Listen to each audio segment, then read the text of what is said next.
ये चैनल केवल मनोरंजन के लिए है। हम किसी भी तरह के अंधविश्वास को बढ़ावा नहीं देते। रात का अंधेरा घना हो चुका था। समुद्र की लहरें शांत थीं, लेकिन रहस्यमयी। गांव के लोग समुद्र के पास जाने से डरते थे, क्योंकि वहां एक खौफनाक दंत कथा सदियों से चली आ रही थी। खून की प्यासी जलपरीन की। कहा जाता था कि जो भी उस जलपरी को देखता वह कभी वापस नहीं लौटता। लेकिन आरव इन बातों पर यकीन नहीं करता था। वह गांव का सबसे बेबाक और निडर युवक था। आर्थिक तंगी के चलते आरव ने ठान लिया था कि वह उसी समुद्र में मछलियां पकड़ने जाएगा जहां जाने की मनाही थी। उस रात आरव ने अपनी छोटी नाव तैयार की और चुपचाप समुद्र की ओर निकल पड़ा। उसकी मां ने उसे रोकने की बहुत कोशिश की, पर आरव उसने अनसुना कर दिया।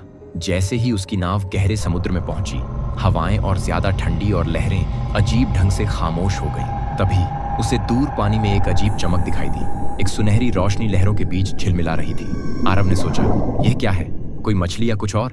लेकिन जैसे ही वह नजदीक गया, उसे एक औरत की आकृति दिखाई दी। उसकी सुरीली आवाज कानों में गूंजने लगी, आओ, मेरे पास आओ।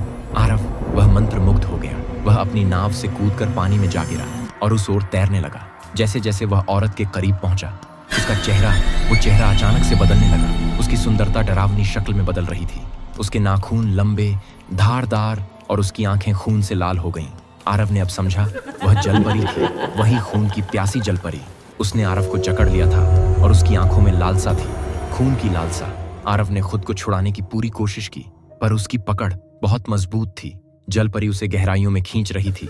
तभी आरव को अपनी दादी की वो बात याद आई, जलपरी का श्राप तभी टूटेगा जब उसे उसकी असली पहचान दिखाई जाएगी। आरव ने अपनी जेब से छोटी सी दर्पण निकाली। जलपरी ने जैसे ही अपनी शक्ल उसमें देखी, वह चीख पड़ी।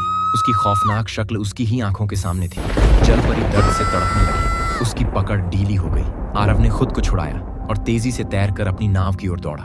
उसने नाव को किनारे की ओर पीछे मुड़कर देखा। जलपरी तड़प रही थी और धीरे धीरे समुद्र की गहराइयों में विलीन हो रही थी। आरव उस रात मौत के मुंह से बच निकला, लेकिन जानता था, जलपरी का खौफ शायद खत्म नहीं हुआ था।